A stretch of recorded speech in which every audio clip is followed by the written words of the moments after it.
Assalamualaikum warahmatullahi wabarakatuh. Salam sejahtera untuk kita semua. Bagaimana kabar adik-adik semua pada hari ini? Semoga semua dalam keadaan sehat-sehat ya. Kali ini bersama saya Kak Nazil, kita akan mempelajari materi jaringan hewan dan fungsi organ pada hewan. Untuk mempelajari materi jaringan hewan, mari kita lihat terlebih dahulu tujuan pembelajaran yang harus tercapai.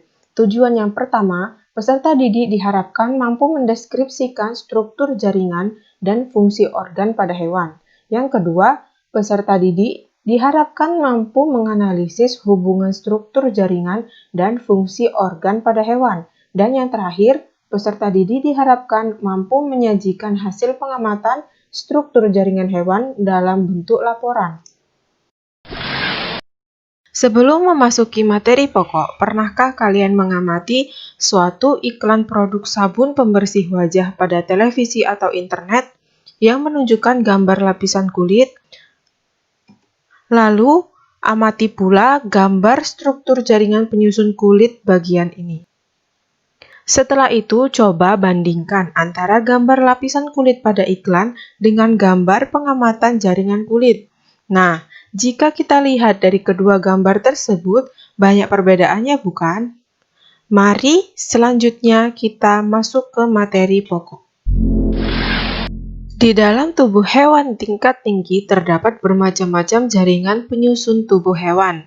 Jaringan tersebut dapat dikelompokkan menjadi 4 kelompok besar. Yang pertama ada jaringan epitel, berperan sebagai jaringan penutup yang melapisi permukaan luar tubuh dan permukaan dalam suatu organ. Selanjutnya ada jaringan ikat. Jaringan ikat yang melekatkan, menyokong, menunjang, ataupun menghubungkan jaringan organ yang satu dengan jaringan atau organ yang lainnya. Selanjutnya ada jaringan otot. Jaringan yang tersusun dari sel-sel otot atau miofibril dan dapat berkontraksi serta berelaksasi. Selanjutnya ada jaringan saraf. Jaringan saraf yang berfungsi menghantarkan rangsangan dari luar tubuh menuju pusat sistem saraf ataupun sebaliknya. Jaringan pertama yang akan kita pelajari adalah jaringan epitel. Dari gambar ini, jaringan epitel memiliki beberapa karakteristik khusus. Yang pertama sebagai penutup permukaan tubuh, yang kedua tidak memiliki pembuluh darah, yang ketiga sel-selnya tersusun dengan sangat rapat tanpa memiliki ruang antar sel. Yang keempat memiliki bentuk sel yang sangat teratur. Dan yang terakhir terletak di atas lamina basalis atau jaringan ikat yang memiliki pembuluh darah. Selanjutnya, fungsi dari jaringan epitel tergantung dari jenis dan lokasi jaringan tersebut berada. Yang pertama berfungsi sebagai pelindung dari kerusakan seperti pada epidermis kulit. Selanjutnya, pada permukaan dalam organ seperti epitel usus halus berfungsi untuk absorpsi atau penyerapan zat makanan. Selanjutnya, epitel kelenjar pencernaan berfungsi untuk mensekresi. Untuk melakukan fungsi sebagai neuroreseptor, yaitu menerima rangsangan dari luar. Dan yang terakhir sebagai pintu masuk dan keluarnya zat, misalnya epitel alveolus pada paru-paru atau berdifusi. Selanjutnya, jaringan epitel dikelompokkan berdasarkan bentuk sel penyusunnya dan berdasarkan jumlah lapisan sel penyusunnya. Berdasarkan bentuk selnya, epitel dibagi menjadi 3. Yang pertama, epitel squamosa atau pipih. Yang kedua, epitel kuboid atau kubus. Yang ketiga, epitel kolumner atau silindris.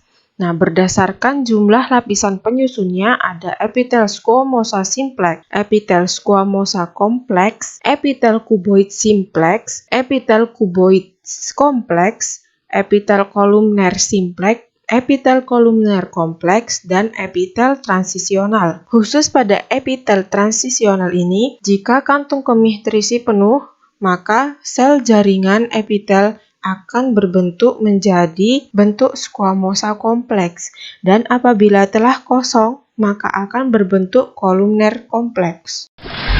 Jaringan selanjutnya ada jaringan ikat. Jaringan ikat memiliki beberapa komponen. Komponen pertama ada sel. Sel penyusun jaringan ikat terdiri atas fibroblast, makrofag, sel mast, sel lemak atau adiposa, sel plasma, sel darah putih. Komponen selanjutnya ada serabut. Serabut kolagen, serabut elastin, dan serabut retikuler. Komponen selanjutnya ada zat dasar. Zat dasar ini tersusun atas komponen molekul organik, garam, dan air. Selanjutnya ada macam-macam jaringan ikat. Secara umum dibedakan menjadi 4 bagian. Jaringan ikat biasa, jaringan ikat khusus, jaringan ikat penyokong, dan jaringan ikat penghubung. Yang pertama ada jaringan ikat biasa. Jaringan ikat biasa ini dibedakan lagi menjadi 2, yaitu jaringan ikat padat dan jaringan ikat longgar. Jaringan ikat padat memiliki jaringan ikat padat teratur, jaringan ikat padat tidak teratur, dan jaringan ikat padat elastis. Untuk jaringan ikat longgar, ini memiliki banyak pembuluh darah, sel saraf, fibroblast, makrofag, dan sel darah putih. Selanjutnya ada jaringan ikat khusus. Jaringan ikat khusus dibagi menjadi jaringan ikat retikuler dan jaringan adiposa. Jaringan ikat retikuler tersusun dari serabut retikuler dan jaringan adiposa dikelilingi serabut kolagen. Selanjutnya ada jaringan ikat penyokong. Jaringan ikat penyokong dibagi menjadi 2 juga. Ada jaringan tulang rawan dan jaringan tulang keras. Jaringan tulang rawan disebut juga kartilago. Penyusun tulang rawan disebut kondrosit. Untuk jaringan tulang keras tersusun oleh sel osteosit atau sel tulang dewasa. Ada osteoblast, sel pembentuk jaringan tulang, dan osteoklas atau sel penghancur tulang. Jaringan ikat selanjutnya adalah jaringan ikat penghubung. Terdapat jaringan darah dan jaringan limfa. Jaringan darah termasuk ke dalam jaringan ikat penghubung karena berasal dari sel-sel mesenkim. Tersusun atas sel-sel darah dan plasma darah. Sedangkan jaringan limfa mengandung matriks cair dan sel darah putih dengan kapiler limfatik yang sangat permeabel. Jaringan ini berperan dalam sistem pertahanan tubuh.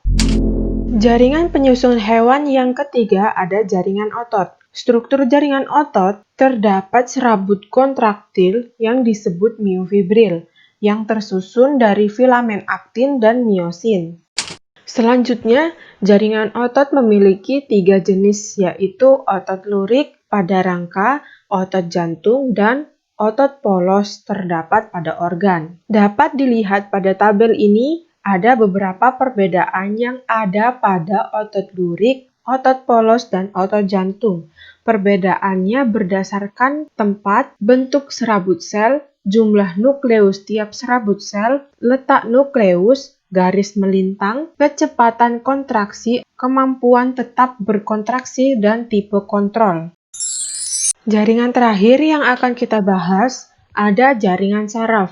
Yang pertama, fungsi jaringan saraf itu sendiri menghantarkan rangsangan dari luar tubuh menuju pusat sistem saraf atau meneruskan perintah dari pusat saraf ke organ tertentu sebagai tanggapan atas adanya rangsangan. Yang kedua, ada bagian sel saraf, badan sel, akson, dendrit, dan sel swan. Sel swan itu menyelubungi akson dan selubung yang menutupi akson disebut selubung mielin. Batas antar sel swan disebut nodus Ranvier. Ujung akson yang berhubungan dengan dendrit atau organ reseptor melalui suatu bagian disebut sinapsis atau sinap.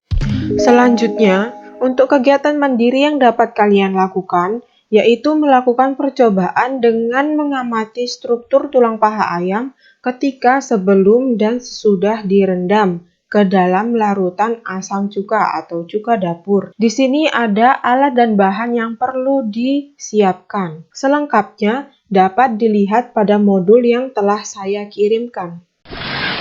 Nah, cukup sekian materi jaringan hewan pada kali ini. Apabila ada kurang dan lebihnya saya mohon maaf. Semoga ilmu yang saya berikan dapat bermanfaat bagi kita semua. Saya ucapkan terima kasih telah menyaksikan video ini. Wassalamualaikum warahmatullahi wabarakatuh.